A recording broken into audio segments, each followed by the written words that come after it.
پھر اس طرح ہوا کہ اب اگلی بات بھی میں آپ کو بتاتا ہوں. پھر اس طرح ہوا کہ وہاں سے میں آ گیا ہوں تو یہاں پر پھر نصیب کے اندر جو تھا ایف جی کے اندر ایف اے بھی میں نے کیا ہے, اٹک شہر کے اندر یہ دور حدیث بھی میں نے کیا. اللہ پاک نے کیا کہ میری تعلیم مکمل ہو گئی. اب جو بات میں آپ کو سمجھانا چاہ رہا تھا وہ یہ کہ علم دین کی جو مجھے لگن لگی ہے نا, وہ حنیف قریشی صاحب کو دیکھ کے لگی ہے کہ چلو میں بھی پڑھتا ہوں. اب میں نے پڑھ لیا, آغاز میں نے کر دیا علم دین کا. حنیف قریشی صاحب کے پاس اس زمانے کے اندر بڑے اچھے تعلقات ہیں. ایبٹ ان کا جو مدرسہ ہے جہاں پر آج کل ان کے بھائی نذیر قریشی ہوتے ہیں, یہاں پر مجھے خود بلاتے ہوتے تھے کہ عید والے دن میرا فلاں جگہ خطاب ہے تو میں واپس آؤں گا, تو میں اور حافظ ساجد صاحب بائک کے اوپر دیکھیں نا ایبٹ کی پہاڑیوں کے اوپر پہنچ جاتے تھے. یہ ایک زور ہوتا ہے, اپنا پانی ہو گیا. اب تو یہاں سے خورخیل گاؤں تک جاتا ہوں تو 100 دفعہ سوچتا ہوں, 10 کلومیٹر کا فاصلہ بھی نہیں. تو اس وقت یہ کیفیت ہوتی تھی. بہرحال علم دین اللہ پاک کے فضل سے میں نے پڑھ لیا. اب اگلی بات کی طرف میں آپ کی جو توجہ دلانا چاہتا ہوں وہ یہ کہ جب میں نے علم دین پڑھ لیا, پہلا جو میرا زمانہ تھا کھیل کود تھا, اس زمانے کے اندر مجھے یہ بات اتنی زیادہ معلوم نہیں تھی کہ یہ ملک کے اوپر نظام کیا ہے, کس طرح ہونا چاہیے, اسلامی نظام آنا چاہیے. بس جس طرح باقی کسی کی تقریر کے اندر کوئی بات سن لی یا چلتے چلتے کسی رسالے کے اندر پڑھ لی, بس اس حد تک علم تھا. لیکن جو ہی میں نے سن 2009 کے اندر علم دین پڑھنا شروع کیا تو میرے دل کے اندر یہ لگن تھی اس وقت سے کہ اس طرح کہ میں کہوں کہ یہ جو عالمی حالات ہیں یہ تبدیل ہو جائیں, مسلمان بہتر ہو جائیں, ان کا مستقبل بہتر ہو جائے, قرآن کی حکومت قائم ہو جائے, اسلام کی حکومت قائم ہو جائے. یہ علم دین پڑھنے کے ساتھ ہی اللہ تعالیٰ کی ذات اقدس نے یہ بات میرے دل کے اندر ڈال دی. بس میں یہ اب سننا ہے آپ نے میری بات کو. علم دین پڑھنے کے ساتھ ہی اللہ تعالیٰ کی ذات اقدس نے یہ بات میرے دل کے اندر ڈال دی ہے کہ آپ اس طرح کریں کہ بس یہ جو نظام ہے یہ نظام اب تبدیل ہونا چاہیے, قرآن کی حکومت قائم ہونی چاہیے. وہ جو ابتدائی کلاسیں ہوتی ہیں نا ان کے اندر ترجمہ پڑھاتے ہیں قرآن پاک کا نا, تو وہ ترجمہ پڑھے نا تو بس یہ تبدیلی میرے دل کے اندر آ گئی. میں سمجھ گیا ہوں کہ یہ نظام کیا ہے اور ہونا کیا چاہیے اور یہ معاملات کس طرح ہوں گے. اب جس وقت یہ لگن پیدا ہو گئی اس وقت اتنی کتابیں بھی نہیں تھی پاس, یعنی ابتدائی جو ہوتا ہے نا صرف نحو کی کتابیں ہوتی ہیں, فقہ کی ہوتی ہیں, درسی کتابیں ہوتی ہیں. بہرحال ساتھ ساتھ میں نے خارجی بھی تھوڑا بہت مطالعہ کرنا شروع کر دیا. تو اب میرے دل کے اندر یہ بات پیدا ہو گئی ہے کیوں نہ اس طرح ہو کہ کسی ایسے بندے سے میں رہنمائی لوں, کوئی ایسا مجھے قائد مل جائے کہ وہ عالمی حالات کے اوپر گرفت رکھتا ہو, عالمی حالات کے اوپر گرفت رکھتا ہو اور عالمی جو قوانین ہیں وہ جانتا ہو اور دنیا کے اس نظام کو جانتا ہو اور قرآن کی حکومت کی بات کرتا ہو, اسلامی انقلاب کی بات کرتا ہو. تو میں اس کو اپنا قائد تسلیم کروں اور اس کی فکر سے میں رہنمائی لوں, وسڈم لوں, اس کے نظریات سے, اس کی تحریر سے, اس کی تحریر سے, اس کی تقریر سے میں رہنمائی لوں. یہ میرے دل کے اندر خیال آتا تھا. طاہر القادری صاحب کا جہاں تک تعلق ہے تو مجھے اپنے والد صاحب آج بھی اس بات کے اوپر قائم ہیں اور پہلے بھی کئی دفعہ انہوں نے مجھے بتائی اور خود میں اس بات کا گواہ ہوں کہ یہ جس کمرے کے اندر میں بیٹھوں یہ پہلے نیچے ہوتا تھا, اب یہ اوپر آ گیا چھت کے اوپر, پہلے یہ نیچے ہوتا تھا. تو اس دفعہ الماری کے اندر کئی دفعہ میں نے طاہر القادری صاحب کے رسالے اور کتابیں دیکھی تھی. اجزاء ایمان میرے والد صاحب کے پاس ہوتی تھی, رسالے ماہانہ آتے تھے تو میرے والد صاحب ان سے باقاعدہ تقریریں کیا کرتے تھے جمعۃ المبارک کی. تو اس حد تک میں طاہر القادری صاحب کے نام سے واقف تھا. اجزاء ایمان ان کی جو کتاب تھی وہ اس وقت بھی یہاں پر ہمارے پاس سادی سی کاٹھی کے اندر ہوتی تھی اس وقت. آج کل تو بڑی خوبصورت پرنٹنگ ہو گئی اور بڑی خوبصورت کاٹھی ہوتی ہیں, سادی سی کاٹھی ہوتی تھی اور میرے ابو جی کے نشان لگے ہوتے تھے. مجھے خود کہتے ہیں بیٹا جنرل ضیاء الحق صاحب کا جو دور تھا 85 سے 90 تک, پھر 95 سے, یہ کہتے ہیں ساری جمعۃ المبارک کی تقریریں میں اسی رسالے سے تیار کیا کرتا تھا. تو طاہر القادری صاحب کا مجھے اتنا ہی ایک مطلب یہ کہ تعارف تھا کہ طاہر القادری صاحب ہمارے مسئلے کے ایک عالم دین ہے, سندھی ٹوپی رکھتے ہیں, چھوٹی ان کی داڑھی ہے اور وہ اس طرح کے لاہور کے اندر ہوتے ہیں. لاہور کے اندر ان کی مسجد ہے, وہاں پر وہ نماز پڑھاتے ہیں. بس اتنا تعارف میرا سن 2010 تک, یعنی بچپن سے لے کر سن 2010 تک, سن 2011 تک طاہر القادری صاحب کا مجھے اتنا ہی تعارف تھا, اس سے زیادہ نہیں تھا. میری بات آپ سمجھ. تو میرا بھی وہ ابتدائی زمانہ تھا. اب وہ چونکہ سن 2009-10 کی تقریریں تو اتنی زیادہ ریکارڈ کے اوپر میری نہیں ہے. بہرحال 13 کے اندر میری ایک تقریر پڑی ہوئی ہے, آپ بے شک وہ دیکھ لیں کہ میرا اس وقت انداز کیا تھا, میری فکر کہاں تک پہنچ چکی تھی. اس زمانے کے اندر میں نے پوری مستدرک پاک پڑھ لی تھی 6 جلدوں کے اندر, مستدرک علی الصحیحین 6 جلدوں کے اندر مکمل, اور اکثر حدیثیں میں نے یاد بھی وہاں سے کی تھی. جس طرح میں نے آپ کو بتایا نا کہ 1 لاکھ حدیثیں میں نے یاد کی, زیادہ میں نے وہاں سے یاد کی تھی اس زمانے کے اندر. تو سن 2012-13 کے اندر مکمل میں نے مستدرک پاک پڑھ لی تھی. تو اس طرح ہوا کہ طاہر القادری صاحب کا اتنا ہی تعارف تھا. اب اس طرح ہوا کہ سن 2011 کے اندر یہ سلیمان تاثیر والا اور یہ معاملہ, وہ ٹائم مجھے بتانا یہ نہ ہو کہ بہت زیادہ ہو جائے. تو اس طرح کہ سلیمان تاثیر والا معاملہ ہوا تو طاہر القادری صاحب کا تعارف آ گیا کہ طاہر القادری صاحب نے یہ بات کی ہے، تو باقی لوگوں کی طرف مجھے بھی مطلب تکلیف ہوئی ہے کہ یہ لوگ کچھ کہہ رہے ہیں کچھ کہہ رہے ہیں۔ بہرحال بعد میں وہ ایک میری تحقیق تھی، میں نے ان کی گفتگو بھی سنی ہے۔ پھر حنیف قریشی صاحب نے خود مجھے کتاب دی تھی، بیٹا یہ پڑھیں، زبان کچھ کہتی ہے قلم کچھ کہتے ہیں، وہ بھی میں نے پڑھی۔ بہرحال وہ ایک میرا اس وقت کا ایک نظریہ تھا۔ ابھی وہ کیا کہتے ہیں کہ گڑھے مردے اکھاڑنے کی کیا ضرورت ہے، پھر فتنہ بنانے کی کیا ضرورت ہے، جو میرا ایک نظریہ تھا میں نے اس وقت لوگوں کے سامنے جمعۃ المبارک کے خطاب میں پیش کر دیا تھا۔ بہرحال اس طرح کہ اب واپس آتا ہوں اسی گفتگو کی طرف کہ طاہر القادری صاحب نے جس وقت یہ گفتگو کی تو باقی لوگوں کی طرف مجھے بھی تقریباً 1 سال تک میں بالکل قطعی طور کے اوپر ان کا نام سننا بھی گوارا نہیں کرتا تھا کہ کوئی نام بھی لے ان کا۔ میں نے کہا یہ کیا ہے وہ کیا، بہرحال آہستہ آہستہ پھر میں نے مطالعہ کیا ان کی کتابوں کا، پھر 60-70 کتابیں میں نے ان کی پڑھ لی۔ لیکن کس وقت پڑھی ہیں؟ جس وقت سن 2012 کے اندر وہ لاہور آئے ہیں، اور یہ جو مشہور جلسہ تھا نا مینار پاکستان کے اوپر 22 یا 23 دسمبر کا، یہ جو ان کا پھر جس وقت یہ آئے میں نے ان کو دیکھا ہے تو ان کی پھر ٹی وی کے اوپر کچھ کتابوں کا حوالہ دیا ہے کہ منہاج السوی ان کی کتاب ہے، فلاں فلاں ان کی کتاب ہے۔ تو یہاں پر ہی مفتی نعمان صاحب کے بیٹے ہیں نعیم صاحب غرگشتی کے اندر ہوتے ہیں، پھر ان سے میں نے رابطہ کیا، انہوں نے مجھے کچھ کتابیں دی ہیں تو میں آگے بڑھتا گیا۔ تو میرے جو دل کے اندر لگن تھی اسلامی انقلاب والی، وہ دیکھ کر میں نے کہا یہ طاہر القادری صاحب ایسے بندے ہیں کہ یہ تجھے سنا سکتے ہیں، یہ تیرا جو مسئلہ حل کر سکتے ہیں۔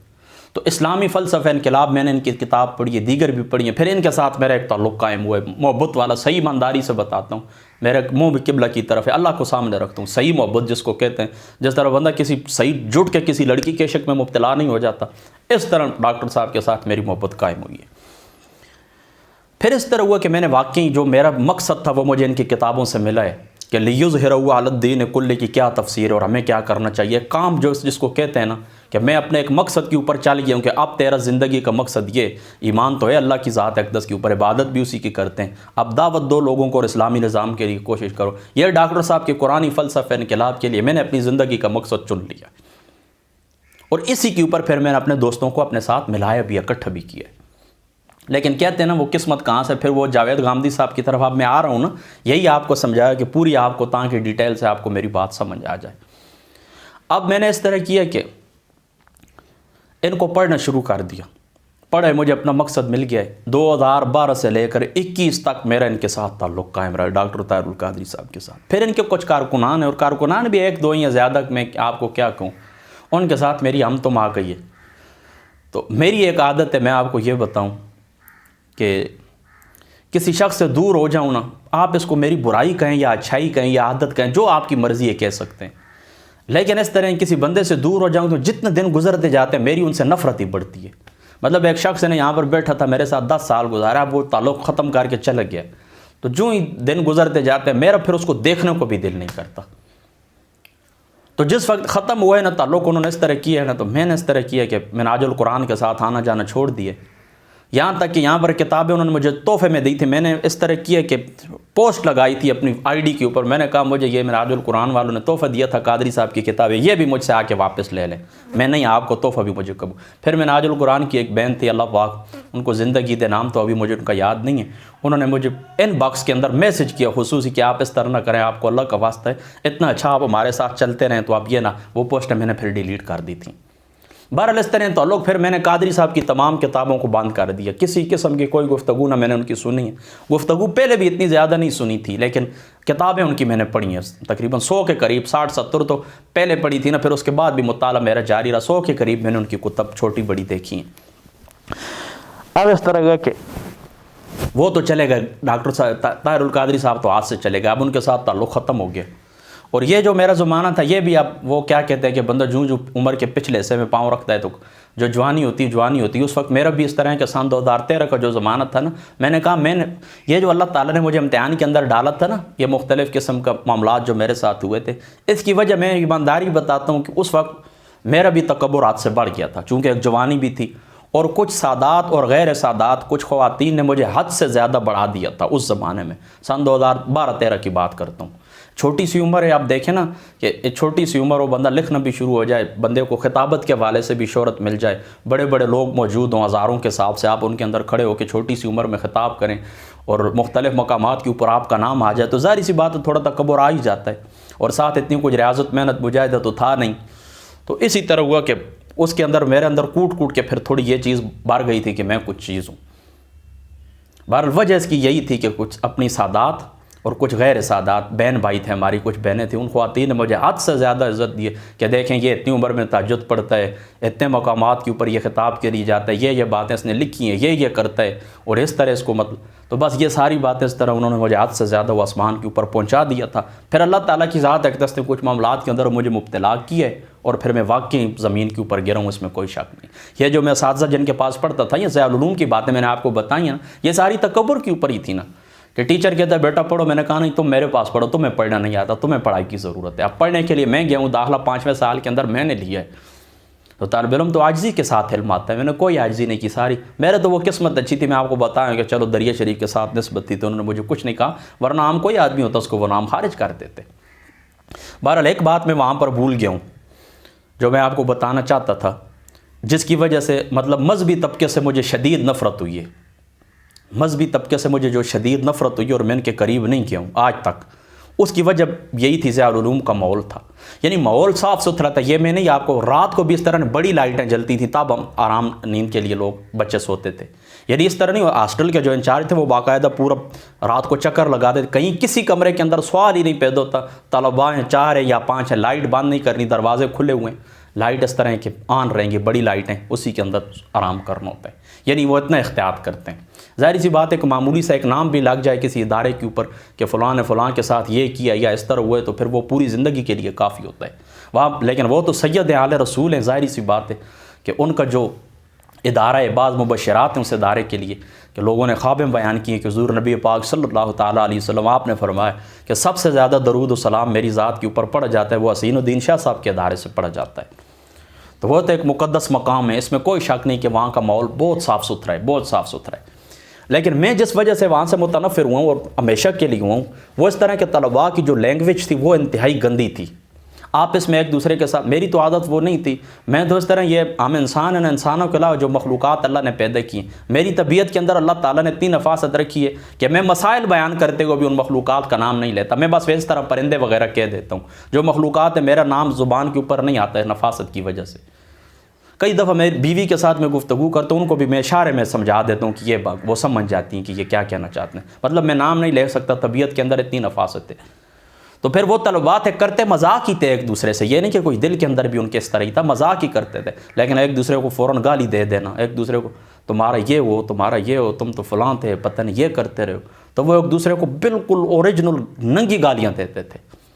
تو آپ دیکھیں نا, جس بندے نے اوپر پگڑی بھی باندھی ہوئی, داڑھی بھی ہو, ہاتھ میں حدیث پاک کی کتاب بھی پکڑی ہوئی, پیچھے زلفیں بھی رکھی ہوئی, اب وہ تو بندے کو 2000 وولٹیج کا کرنٹ لگتا ہے نا, جس وقت اس کی زبان سے بندہ کچھ گالوں گا. چلو ایک پیر دنیا دار کلین شیف شخص ہوتا ہے سر کے اوپر بالکل, تو اس طرح وہ اس طرح کی جو گفتگو ہوتی ہے تو وہ تو چلو بندہ اگر نہ بھی سنے نا, کسی سے سن لے تو کوئی اتنی بڑی بات نہیں ہوتی.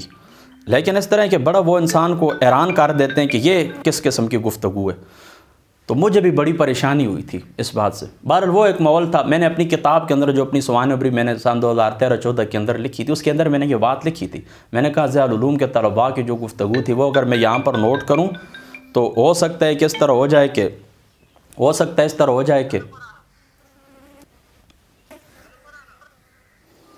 میں نے ان کو کہا کہ ہو سکتا ہے اس طرح ہو جائے کہ طلباء ہی میرے خلاف احتجاج کرنا شروع کر دے اور میدان کے اندر آ جائے اور یہ کہیں کہ یہ آپ نے کیا کیا ہے.